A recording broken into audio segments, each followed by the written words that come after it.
para a gente não entrar nesse vai da valsa aí, nós temos que olhar a liquidez, né? Ter grana para enfrentar as dificuldades. E a grana não é só naquele momento, né? Na média. Isso quem nos ensina é o Paulo Nicola, produtor de excelência lá de Santiago, do Rio Grande do Sul, que está conosco. Doutor Paulo, muito obrigado. Boa tarde. Boa tarde, meu amigo João Batista. Sem o áudio do Paulo, agora sim. Melhorou? Melhorou, estamos juntos. Beleza. Boa tarde, meu amigo. Satisfação estarmos novamente juntos.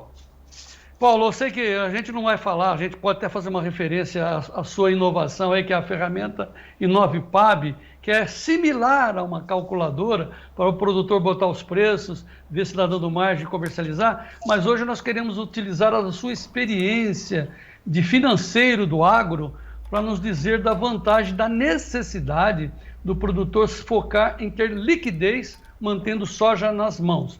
Como é que faz isso? Por que isso, Paulo? Tá. João, eu acho que de nada adianta qualquer ferramenta se não tivermos algumas observações interessantes, se não tivermos um pouco de bom senso no administrar. Tá? Eu tenho ouvido aqui no Rio Grande do Sul, principalmente depois de 5 anos, 3 secas, muitos dizerem ainda bem que saí a tempo.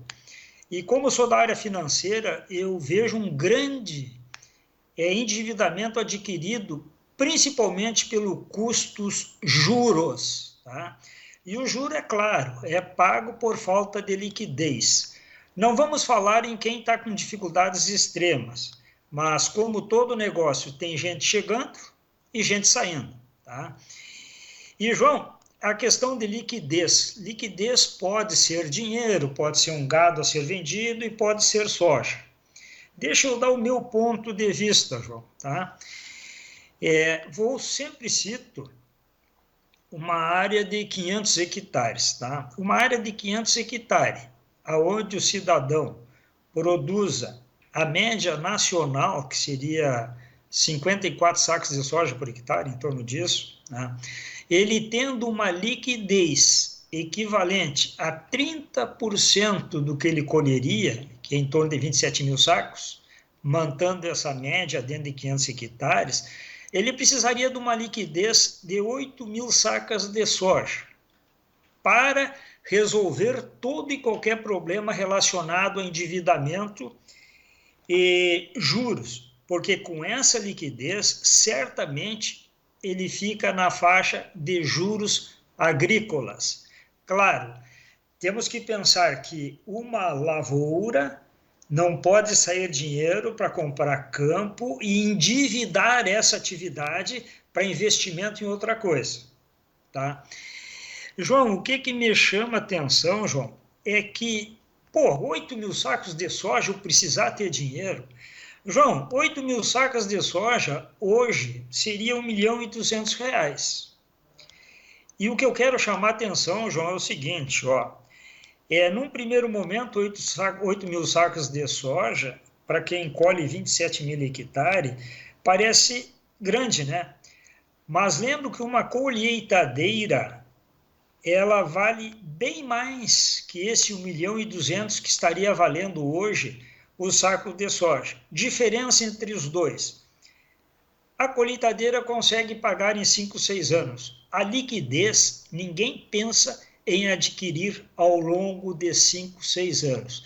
Então, eu acho, João, eu me preocupo muito em defender o lucro da lavoura. Por isso eu criei aquela ferramenta, InovePAB, que ela avalia permanentemente o lucro bruto. E a liquidez reduz as despesas juro. Essa é uma das observações que eu tenho para hoje, João. Entendido até aqui, chefe? Mas muito bem entendido, né? Porque, claro, né, você tem que contar com uma sobrinha, né, para você ir fazendo o seu pé de meia, porque na média, de repente você está com soja sobrando, tal, mas e quando não tem, quando bate uma dificuldade? Então, na sua conta aí, para quem produz em 500 hectares, sua recomendação é usar 30%, 8 mil sacas, para ter nas mãos, na hora mais certa, mais necessária, principalmente para cobrir as despesas com juros. Entendido assim? Por que sacos de soja, João? Tá? 8 mil sacos de soja, de certeza, tu não precisa pagar juros de fora da linha agrícola. Por que soja? Por que eu gosto de guardar soja?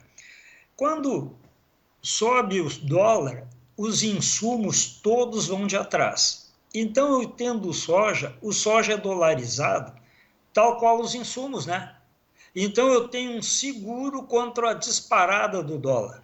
É comum o vendedor entrar na sala do administrador, do produtor, vai subir tudo porque o dólar está disparando. Nós deveremos estar ouvindo isso sempre.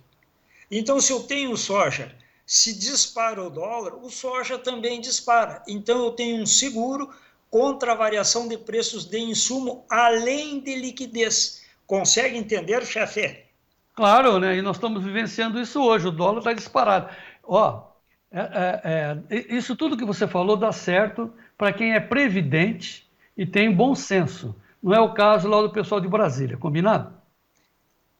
E, chefe, parece que saiu o som aqui. Tá me ouvindo bem ainda? Muito bem. Tá bom.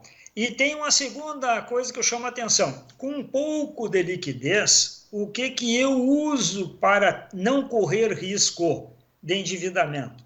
João, voltamos de novo ao investimento do solo. Tá? Aqui no Rio Grande do Sul, e eu sou autoridade para falar nisso, porque nós tivemos 5 anos, 3 secas, tá? E nessas 3 secas que houveram, eu colhi 2,5 vezes a 3 mais do que quem não tem cuidado com o solo. Estamos falando de agricultura de precisão. Controle de fertilidade, matéria orgânica, que provoca o aprofundamento da raiz. Eu não preciso fazer seguro da minha lavoura. Veja bem o que eu estou falando, João. Uma observaçãozinha que ocorre comigo, tá?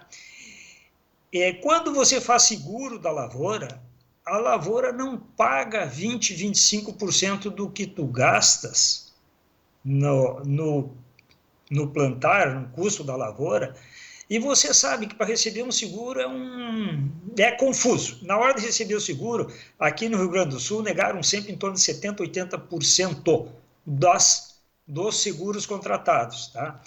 E a agricultura de precisão, eu colhendo de 2,5 vezes a 3 vezes, por ter um enraizamento adequado ao longo, depois de 4, 5 anos, praticando, o enraizamento da minha propriedade aqui do nosso soja, segundo o nosso agrônomo, que acompanha diariamente, é em torno de 40 centímetros. Então, a planta não morre, ela não sofre tanto, ela dá uma estabilizada. Porém, ela não aborta tanto, ela mantém um número de vagem aceitável, e quando chove, bum, a planta é outra, né? Por causa do enraizamento. Então, outra poupança que eu tenho, não faço seguro de lavoura e colho bem na seca. O que eu estou querendo dizer com isso, João? Eu identifiquei que a agricultura de precisão, ela beneficia muito mais no período de seca do que no período normal, quando chove bem. Mais entendido ainda, meu chefe? Perfeito e bem acabado. Paulo Nicola, nós vamos ter com certeza um impulsionamento desses seus ensinamentos e vamos ter uma grande audiência, porque palavra e testemunho de quem faz profissionalmente a sua profissão é muito bem-vinda e muito bem aceita. Então, com isso, Paulo, eu quero te agradecer pela participação de hoje. Quinta-feira que vem teremos mais ensinamentos do professor Paulo Nicola. Obrigado, Paulinho. E veja bem, ó, João, só para encerrar, e veja bem, ó, de que adianta eu ter um controle das despesas e receitas se não trabalhá-las? Porque isso que eu estou fazendo agora, o que me levou a tomar as atitudes foi controlando o meu custo, lucro bruto.